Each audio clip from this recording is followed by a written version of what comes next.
So this is a story from a long time ago, but it's worth retelling. Back about 1993, I invented a thing called the fountain cup, and when you pressed a button, water would come up a little tube and bubble over just like a drinking fountain. I also discovered that when you took the little plastic straw out, this would double as a mixing cup. It would work just like a little blender. It was totally cool. So I went to show it to a company in Vancouver, Washington called Hart Enterprises. They made a bunch of novelty products like the Squiggle Wiggle ball shown here, or the Squiggle ball shown here. And then there was the Squiggle Wiggle Writer, which was a vibrating pen that allowed you to become very artistic in what you were drawing. So I went to them with it. They really loved it, but there were some issues with it that had to be addressed. So I said, well, tell you what, I'll go back to the drawing board and fix them. They also made these moon shoes.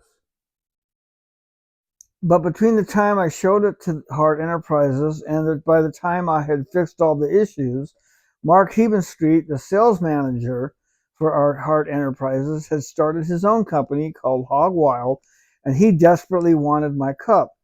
So I signed him a letter of intent, and he was going to produce my cup, and we went about business. Well, about 3 weeks later, he informed me that he was dropping the cup.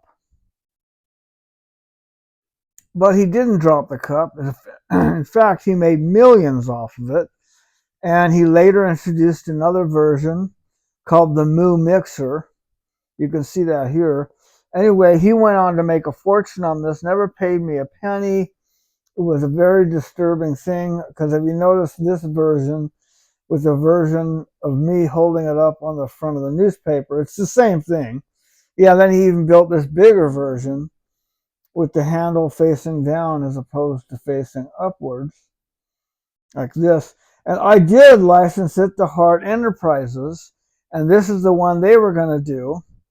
But unfortunately, with the Hog Wild one on the market first, and the fact that this isn't exactly a huge market, the Hart Enterprises version never took off, and they dropped it, not too long after they introduced it. But you just never know who's going to rip you off, who's going to steal your idea, and who's going to make millions on your hard work.